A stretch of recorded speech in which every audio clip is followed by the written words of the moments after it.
This JTV News Update is brought to you by the National Bank of the Virgin Islands, Digicel BVI, Cyril B. Romney Tortola Pier Park, Simply Secure, Gumptions Land and Sea Tours, Nagico Insurances, and Envy Styles, Nail Salon, Spa, and Barbershop.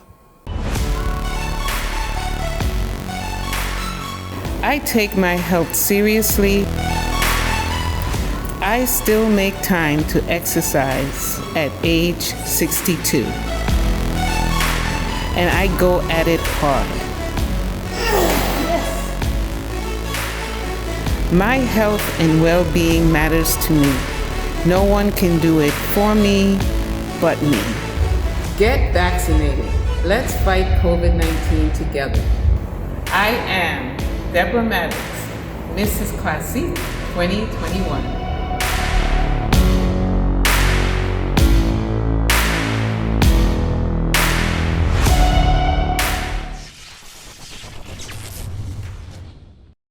Stop. Stop. Stop. Think. Think. Before you act. Before you act. Think before you act. His Excellency Governor John J. Rankin says that a number of matters that have occurred at Her Majesty Prison, Balsum, Ghut, Tortola, British Virgin Islands, are under serious investigations. That is to include inmates having possession of cell phones and the alleged use of drugs while in the confines of the prison. I'm very concerned about the events which seem to have taken place at the prison over the weekend, and of course the stabbings, woundings that occurred, and the death of one of the prisoners. We had a meeting of the National Security Council yesterday, where we received a report from the Acting Superintendent on Prison on those events, and we've taken a number of decisions. First of all, increased resilience in supervising the prisoners at the prison following the events that have occurred.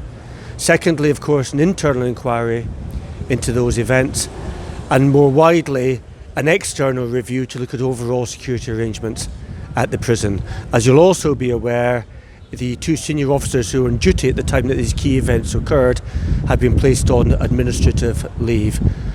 My job, working together with the Minister of Health, for whom I share responsibility for prisons, is to ensure we have a prison which is doing its job effectively, in which prison officers are safe, in which inmates are safe, and in which there must be no repeat of the incidents which appear to have taken place. Okay, when you say two senior officers were placed on administrative leave, for those who would not understand, could you explain why that would have been something to be done? I'm not going to comment on the individual circumstances, but I think that whilst the internal inquiry continues and while investigations are still pending, that was the right decision for us to take. Okay, and we have seen photographs of group gatherings, what appear to have been parties and such, inmates with spliffs in their hands, what appeared to be spliffs and all of that. Is this part of the investigations? Absolutely. There should be no place for drugs in prison. There should be no place for alcohol in prison, and we need to have a proper inquiry into how those goods got in and how the photographs which you've seen on social media can be explained. Okay, is it a part of the prison rehabilitation process to have little social gatherings for prisoners? I believe that's correct. I believe on occasion, special occasions are marked. I know that International Prayer Day earlier this year was marked, and obviously there may be personal anniversaries for prisoners.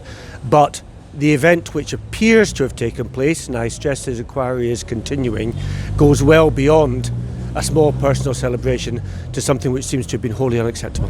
Okay, and one other issue, Governor, one thing that the community seems to be very concerned about is the apparent prevalence of cell phones in the prisons being used by inmates. Yeah, there shouldn't be cell phones in prison either. I'm aware that every prison in the world has challenges in this area. I'm aware that this happens in prisons in other countries in which I have worked.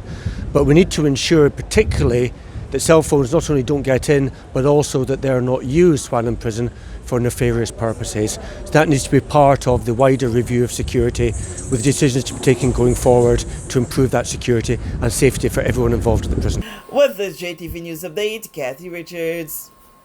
We know that where you choose to bank matters. And it is your vote on what your funds do in strengthening our community. As your official Bank of Paradise, we invest and support the lifeblood of our economy by helping in the realization of personal goals for homeownership, education, and entrepreneurial visions, which support small businesses. We make it our place to connect with persons and worthy causes, and we have been doing so for more than 30 years. Where your money goes and what your dollars empower are your choice. And we thank you for choosing us, a bank that gives where it matters the most, for you, for our community, and a happier tomorrow. The National Bank of the Virgin Islands. Stop. Stop. Stop. Think. Think Before you act. before you act. Think before you act. Our reliance on digital systems has opened new vulnerabilities to sophisticated cyber attacks.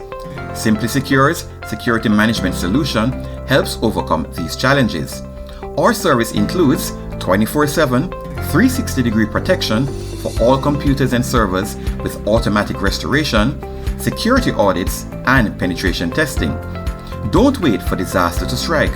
Contact us at info@simplysecuregroup.com.